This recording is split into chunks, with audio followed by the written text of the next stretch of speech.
Muy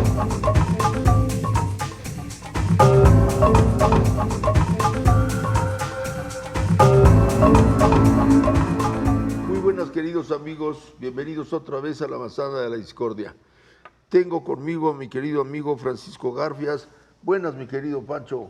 Buenas en estos días difíciles, muy buenas. Esos días difíciles, como bien dices. Y a nuestra amiga Renata, que es la artista aquí. Ay, no, para nada. Muy buenos días, ¿cómo están a todos? Tardes, noches, a la hora que nos vean en redes sociales, ¿verdad?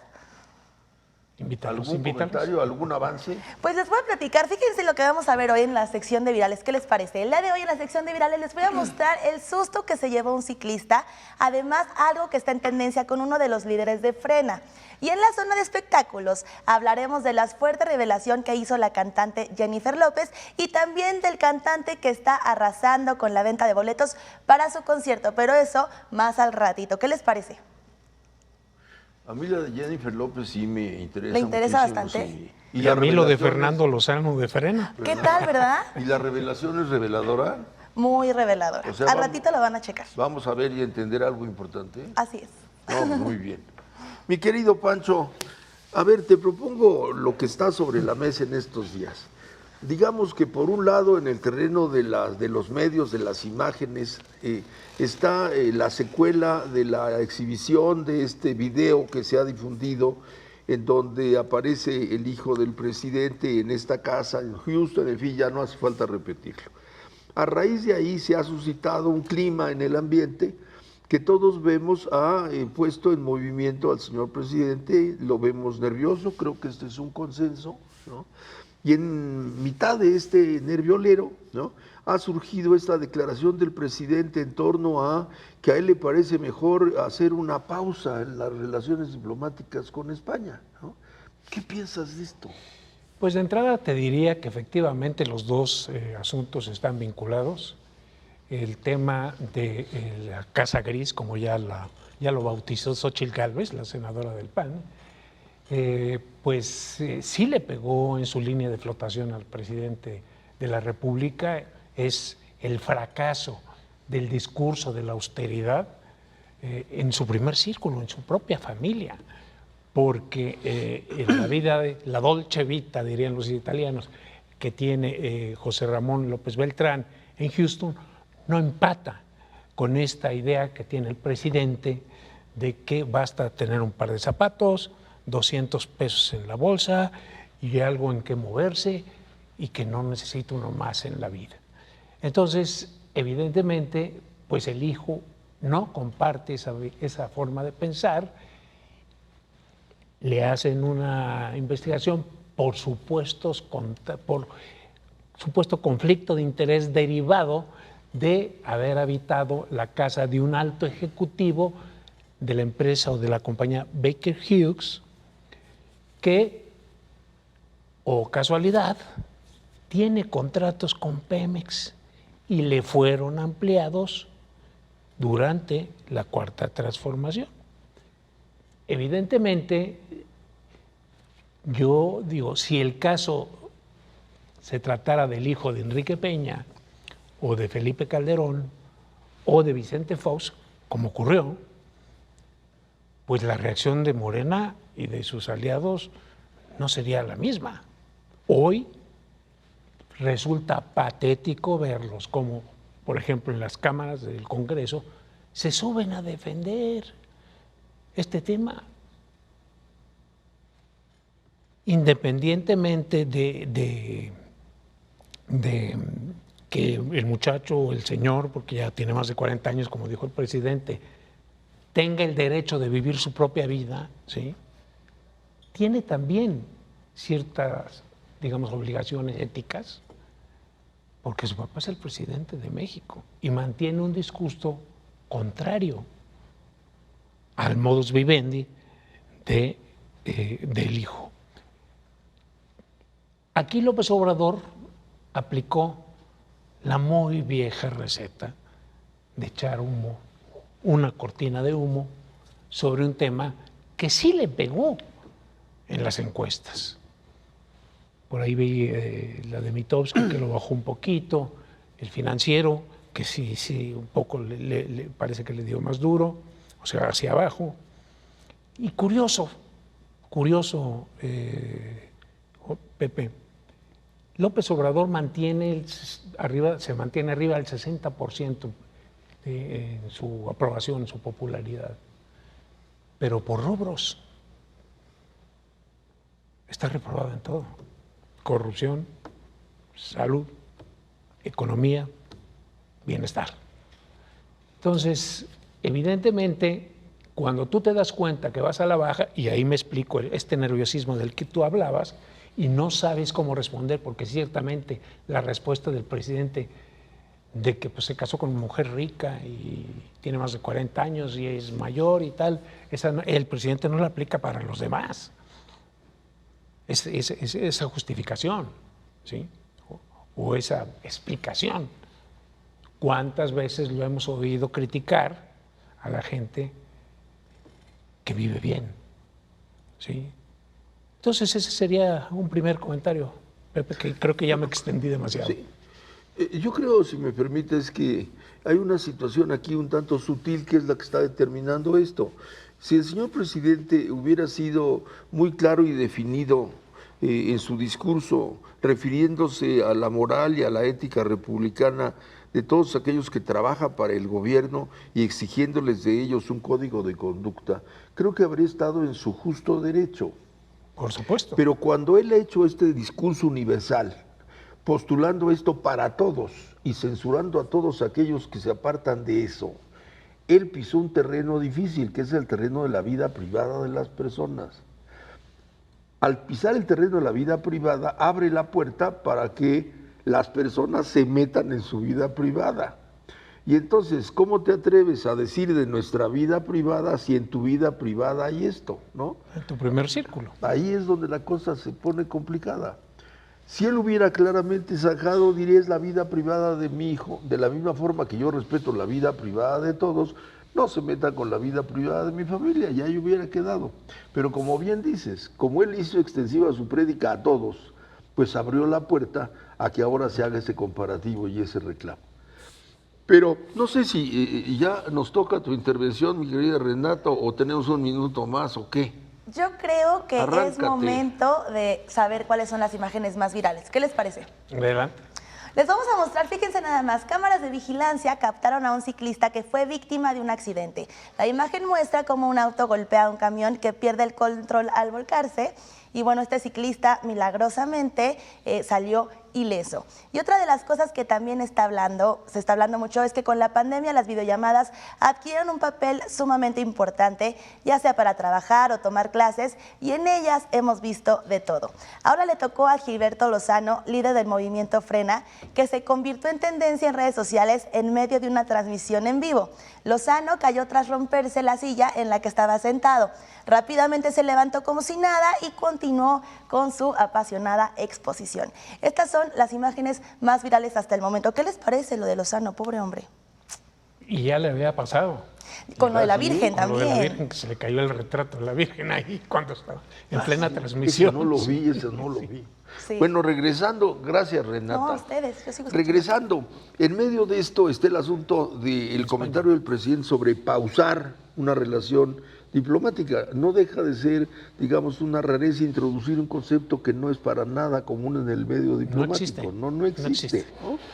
Entonces, y después de la declaración del presidente vino la andanada de explicaciones, justificaciones y discursos, como tú dices, de personajes de Morena que buscan justificar, incluso aplaudir la expresión del presidente y se han metido ahí en una burbuja que yo te propondría que dejáramos un poco de lado, pues vamos a especular, ¿no? ¿Qué quiso decir? Pues sabrá Dios, ¿no? Yo insisto, y es porque se trata de la receta más vieja del mundo. Cuando tienes un escándalo que no puedes controlar, pues hay que taparlo.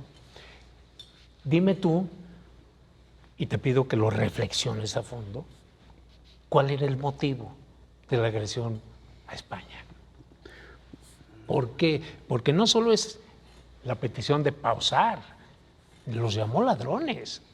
Dijo que venían aquí a robar, que venían aquí a saquear. Resucitó cosas que ya ha dicho, ¿no? Que ya ha dicho. El presidente, no hay que perderlo de vista, no está conforme con España desde que llegó. Así es. Acuérdate de esa carta que le mandó al rey de España solicitándole que se disculpara por hechos que ocurrieron hace 500 años, Pepe. Cuando no 500 existía años. España. Cuando no y México tampoco. Pues no. Es decir, hubo excesos, sí los hubo, lo que tú quieras, pero yo creo que los españoles de hoy no tienen ninguna responsabilidad con lo que hicieron sus ancestros. No tienen por qué disculparse por esos hechos. El presidente lo repite y lo repite y lo repite. Y además parece que trae en la cabeza, yo no sé, siendo nieto de español, porque su padre nació en Cantabria, este rechazo tan marcado específicamente con los españoles. Yo, cuando él habla de esta voracidad de las empresas españolas y tal, bueno, y que las empresas de Estados Unidos vienen aquí en caridad de la Madre Teresa, ¿qué? No, vienen a hacer negocio, vienen a ganar dinero. Y hay que ver la parte social, Pepe. México es un país que necesita de puestos de trabajo, lo hemos visto, cómo en las calles se ha multiplicado la mendicidad. Viene ayudada por esta terrible pandemia que llevamos 2 años, que a mucha gente la dejó sin trabajo. O sea, aumentó el desempleo, aunque ahora empieza a verse, hay visos de recuperación, pero no, todavía no llegamos a los niveles que teníamos antes de la pandemia, pre-pandemia. Ahora, como tú bien dices, el tema ya ha estado en el discurso del presidente. Sí. Y tu interpretación es, dada la circunstancia coyuntural, él retoma un viejo tema que para él es importante, sobre pretexto Pero de... le sube el ¿no? tono. Sí, le sube el tono. Le sube el tono, ¿no? Pepe, Pero finalmente eso de lo pausar retoma las relaciones. y entra en todas estas contradicciones, porque inclusive hay empresas españoles trabajando ahorita en el Tren Maya. Y ya había... El gobierno español pues, lo había ignorado, pero ahora ya le contestó. Ya salió un comunicado del Ministerio de Relaciones Exteriores de España diciendo que rechaza tajantemente las acusaciones que el presidente le hace al gobierno, porque habla de contuberrio en la cúpula entre los gobiernos de México y Estados Unidos para favorecer a las empresas españolas en México. Y pues obviamente ya ahora sí le contestaron formalmente, oficialmente. En ese sentido te pregunto, si la intención, como tú dijiste, era distraer del otro asunto, ¿logró tal distracción? Por un momento sí logró su cometido, porque todos nos pusimos a hablar de la pausa en las relaciones con España. Y se dejó de lado el tema que estaba en ese momento ardiendo, que era el de ¿Pero tú crees que José ya Ramón López el otro Beltrán. tema finalmente desapareció o no logró el cometido de desaparecerlo? No, desaparecerlo no. Hoy vemos que resurge, por ahí surgió la carta de algún accionista de esta empresa, Baker Hughes,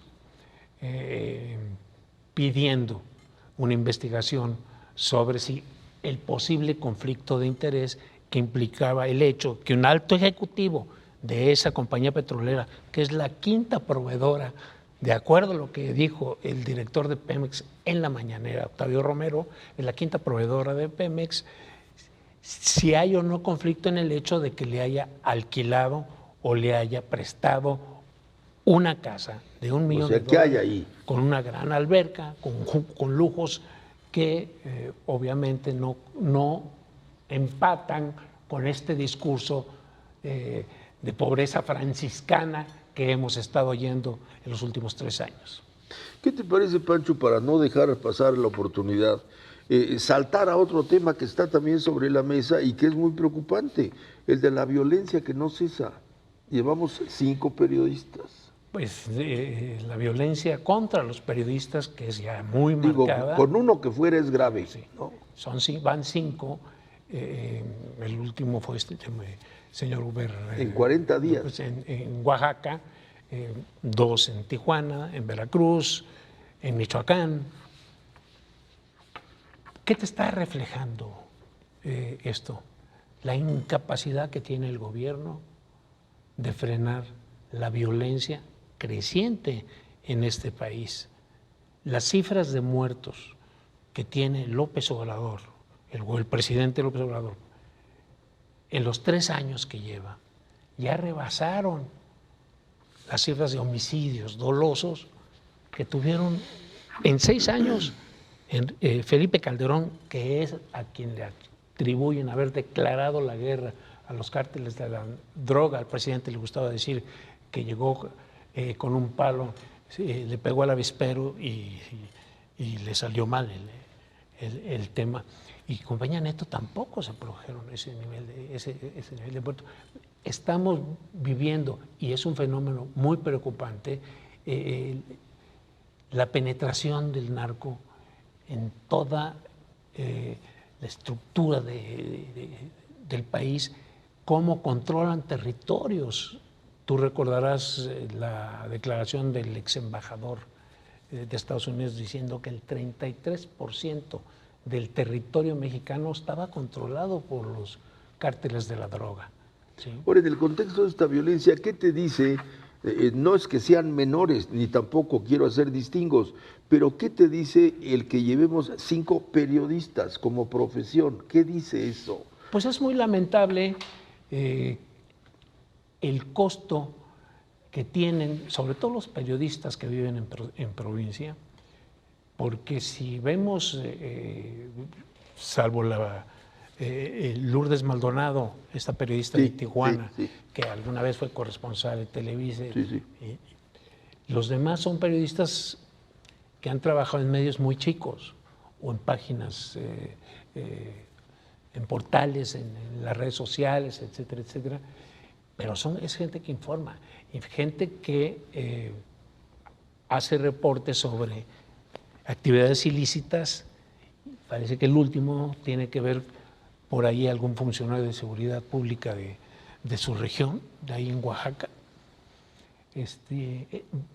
Sabemos, por ejemplo, que en el caso de Lourdes Maldonado ya tienen a 3 detenidos, fueron contratados y les pagaron $3,500 por irla a matar.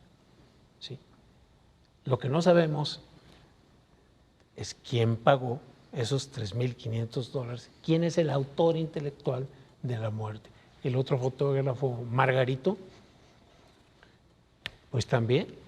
Acuérdate que hubo un periodista, otro pseudo periodista. ¿Quieres decir que los periodistas, enemigo de él, que lo culpaban? Sí. Los periodistas, en la medida en que reportean y que dan la noticia local, al mencionar este tipo de sucesos que a todos preocupan, digamos, ventanean a personas ligadas con el crimen. Exactamente. Y los otros pues se molestan y entonces intentan acallar esas voces, y eso es lo que está detrás. Evidentemente, pues lo que alimenta toda esta violencia es la impunidad que existe. Hay una declaración por ahí de Alejandro Encinas, el subsecretario de Derechos Humanos, donde él admite que 9 de cada 10 asesinatos de periodistas se quedan impunes. Él hizo una cuenta de 53 periodistas asesinados en lo que va del sexenio. Artículo 19 tiene una cifra mucho más baja, creo que 29 tiene artículos de... Encinas pues casi la duplica. Sí. Qué lamentable situación. Y él dice que 9 de cada 10 de esos asesinatos, de esos 50 y tantos, solo 5 han tenido sentencia. Y creo que... Qué lamentable situación. A cosas un poquito más ligeras ahí. A propósito de Encinas, me permite un comentario muy viejito. A propósito de Encinas, en el contexto de la Secretaría de Gobernación ha habido muchos cambios y Encinas es el que permanece al frente de esa responsabilidad muy pesada. Y los resultados que reporta, como tú dices, son muy lamentables, ¿no? Y muy preocupantes. Pero bueno, aligeremos un poquitito el tema. A ver, Renata, distráenos. Los voy a distraer, es correcto, porque ya vi que están ahí como intenciando con el tema. Fíjense nada más, Jennifer López reveló hace unos días que después de su abrumador éxito en taquilla con la película de Selena Quintanilla en 1997, comenzó a experimentar como episodios de ansiedad por la atención mediática de la que fue objeto. La cantante detalló que incluso sus ataques de pánico la llevaron a separarse del padre de sus gemelos, Marc Anthony, en 2011. Y quien también está dando mucho de qué hablar es Bad Bunny, pues podría tener una de las giras más exitosas de la historia. El cantante agotó todas las localidades de las fechas de la Ciudad de México, pero con esto y todos los shows programados alrededor del mundo, expertos en finanzas de la industria calculan que podría entrar en el top número 5 de las giras más exitosas, donde están nombres como Madonna, U2, Ed Sheeran, entre otros. Así, este cantante pues está dando mucho de qué hablar. ¿Cómo ven? Una niña llorando porque llevaba 3 días ahí y le habían dicho que se habían acabado los boletos, las colas ¿Para interminables. conciertos de quién? De Bad Bunny. De Bad Bunny, sí, no duraron ni 2 Ándale, días. pa' finales de año. También otro que está así dando mucho de que hablar es Grupo Firme. Nos hemos quedado sin conciertos. Qué bueno por un lado, ¿no? Para que la economía se reactive. Fíjate cómo yo me quedé con la angustia y pánico de Jennifer López. Qué lástima no haber estado enterados, ¿no? Creo que podríamos distraerla un poquito para que no... Bueno, amigos, estamos llegando al final de este programa. Ha sido para nosotros una gran oportunidad de estar con ustedes. Gracias, Renata. Muchas gracias a Mi querido ustedes. Pancho, esperemos que la semana próxima tengamos resultados menos preocupantes y noticias más halagadoras. Procuraremos un tema mucho más relajado. Ojalá, ojalá. Buenas, muy buenas, que les vaya muy bien. Sigámonos cuidando de esto de la pandemia que no hemos acabado. Gracias.